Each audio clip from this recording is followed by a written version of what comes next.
মণিময় নুপুর রতনময় আভূষণ রাখলি কোনো ঠাম। গোবিন্দ বলছে তোমার কথা আমি কিছু বুঝলাম না। বলে বুঝবে কি করে, মনে থাকে? চোর কোনোদিন চুরি করে বলে আমি চোর? এই আমি মনে করিয়ে দিচ্ছি, তুমি যখন চন্দ্রাবলীর চরণে নুপুর এই জাবক পরাচ্ছিলে, মানে আলতা পরাচ্ছিলে, নুপুরটা কোথায় খুলে রেখেছ? না রাধারানীর জন্য নিয়ে এসছো? আচ্ছা বলুন তো, রাধারানী কি কাঙালিনীর মেয়ে? ও তো রাজার মেয়ে, রাজনন্দিনী। কি করেছ? মানে যাতে রাধারানীর মানটা হয়। দেখেছেন?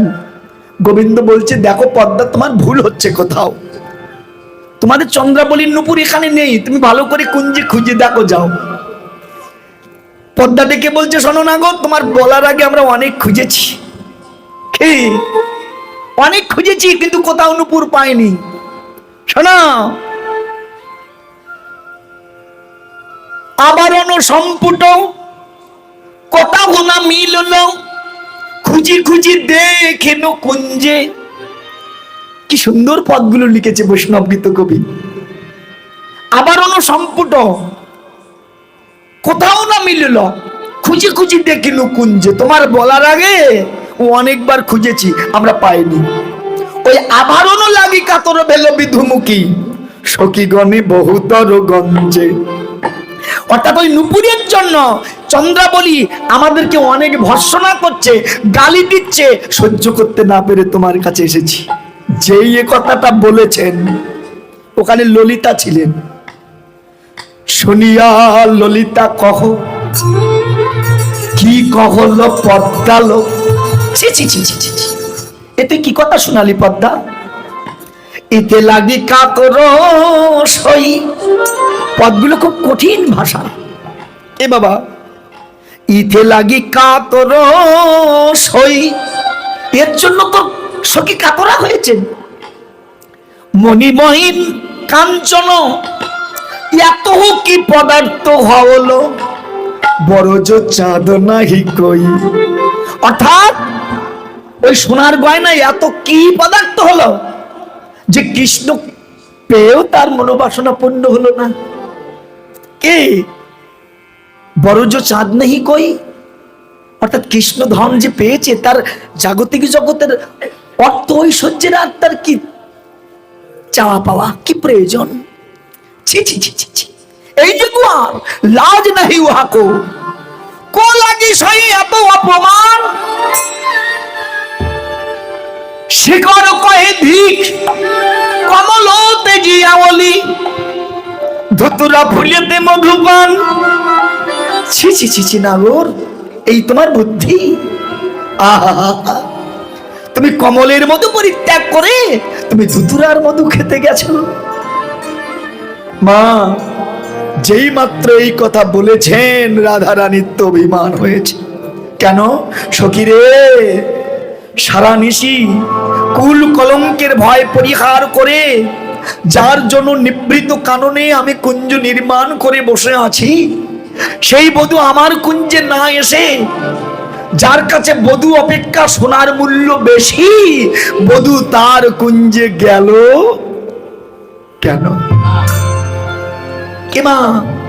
দেখেছেন, বধূ তার কুঞ্জে গেল কেন? এটাই হলো রাধারানীর অভিমানের কারণ।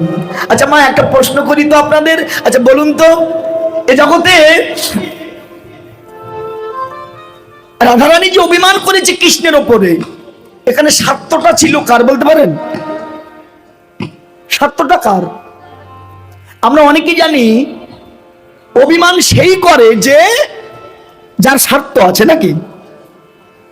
এই যেমন অনেকেই বাবারা বাজারে যায়, মায়েরা বলেন না, শোনো না বাজারে যাচ্ছ, হ্যাঁ আমার জন্য আলতা এনো, সিঁদুর এনো, চুড়ি এনো, লিপস্টিক এনো, ব্লাউজ এনো, ছায়া, বলেন তো। এখন দেখা গেল বাজার করতে করতে সব পয়সা ফুরিয়ে গেছে, মায়েদের কথা মনে নাই, হয়তো এরকম। বাড়ি আসার পরে দেখা গেল সব এসছে, কিন্তু মায়েদেরটা বাকি আছে। রাগ হয় না? সংসার করতে আর ভাল লাগে না, সবার সবটা হয়, আমারটা হয় না। তাহলে বোঝা গেল কি, মান তারই হয় যার স্বার্থ আছে, নাকি? ভেবে দেখুন। কিন্তু রাধারানী যে কৃষ্ণের প্রতি মান করেছে, স্বার্থটা কিন্তু রাধারানীর নয়, স্বার্থটা কৃষ্ণের। যদি বলেন কিরকম, মান রাধারানী করলো আর স্বার্থটা কৃষ্ণের কেন? এটাই হলো তত্ত্ব।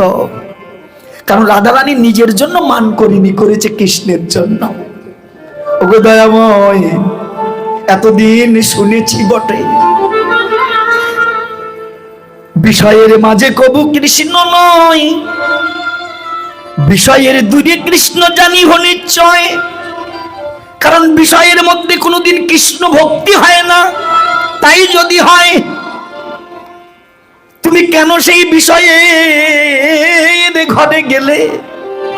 কি বাবা, মা ভাবুন তো, যারা কামনাকে ভালোবেসেছে তারা কৃষ্ণ ধনকে ভালোবাসবে কি করে?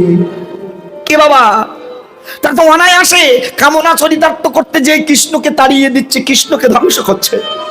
তাহলে কৃষ্ণ তার ঘরে যায় কেন? কেন গেল? দেখেছেন, এটাই হলো রাধারানীর অভিমান। মা, এই শিক্ষাটা মায়েদের বেশি করে নেওয়া উচিত। কেন জানেন? ভজনের সময় কোন মা যদি কামিনীর স্বভাব পরিত্যাগ করে মাতৃ স্নেহে শাসন করে, তার কৃষ্ণধন হারাবে না। বোঝা যায় কথা? এসব কথা না সব জায়গায় বলা যায় না, তথাপি রাত্রে আপনারা কষ্ট করে বসে আছেন তো, তাই দুটো কথা বলি। এই শাসনের ভারটাই কিন্তু আপনাদের উপরেই বর্তায়। কেন জানেন? মায়েরা হলো 9 গুণের অধিকারী আর পুরুষেরা হলো মাত্র 6 গুণের অধিকারী। তথাপি এরা বেড়া ভাঙে, কিন্তু মায়েরা 9 গুণের অধিকারী হয়ে নিজেকে স্থির রাখতে পারে। এই জন্য এই শাসনের ভারটা মায়েদের উপরে বর্তায়। শাসন করতে হবে, যতটুকু প্রয়োজন ততটুকু দিতে হবে, অধিক না। এতে কিন্তু সর্বনাশ হবে। সাধনের সময় যদি কেউ ভাবে ওখানে গেলে আমি সুখ পাবো, ওখানে গেলে আনন্দ পাবো, ওখানে গেলে তৃপ্তি পাবো, মশাই ওখানে গেলেই সর্বনাশ হবে।